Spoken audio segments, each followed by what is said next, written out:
Hi everyone, ಇದು last Monday mini vlog ಆಗಿರುತ್ತೆ. Edit ಮಾಡಲಿಕ್ಕೆ ಟೈಮೇ ಇರಲಿಲ್ಲ, ಅದರಿಂದ ಅಪ್ಲೋಡ್ ಮಾಡೋದು ಸ್ವಲ್ಪ ತಡ ಆಗೋಯಿತು.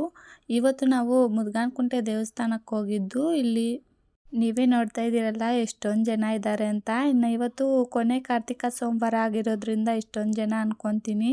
ಅಂದರೆ ಇಲ್ಲಿ ಒಂದು ಕಲ್ಯಾಣಿ ಕಟ್ಟೆ ಐತೆ, ಅದರಲ್ಲಿ ಮುಳುಗಿ ಅದೇ ಒದ್ದೆ ಬಟ್ಟೆಯಲ್ಲಿ ಇಲ್ಲಿ ಈ ರೀತಿ ಪಚ್ಚೆ ಇಟ್ಟು ಪೂಜೆ ಮಾಡಿ ದೇವ್ರನ್ನ ದರ್ಶನ ಮಾಡ್ಕೊಂಡ್ರೆ ಮಕ್ಕಳೇ ಆಗದೆ ಇರೋರಿಗೆ ಮಕ್ಕಳಾಗ್ತಾರೆ.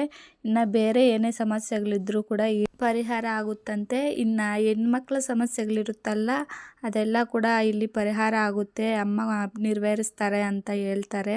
ಅದರಿಂದ ನೋಡಿ, ಪೂಜೆ ಮಾಡೋಕ್ಕೂ ಕೂಡ ನಮಗೆ ಇವತ್ತು ಜಾಗನೇ ಇರಲಿಲ್ಲ. ಎಲ್ಲೋ ಒಂದು ಮೂಲೆಯಲ್ಲಿ ಪರಿಹಾರ ಆಗುತ್ತಂತೆ. ಅಂದರೆ ಹೆಣ್ಮಕ್ಳ ಸಮಸ್ಯೆಗಳಿರುತ್ತಲ್ಲ ಆ ಥರದ್ದೆಲ್ಲ ಬೇಗ ಪರಿಹಾರ ಆಗುತ್ತೆ ಅಂತ ಇಲ್ಲಿ ಜಾಸ್ತಿ ನಂಬ್ತಾರೆ ಜನ. ನಾನು ಕೂಡ ಪೂಜೆ ಮಾಡಿ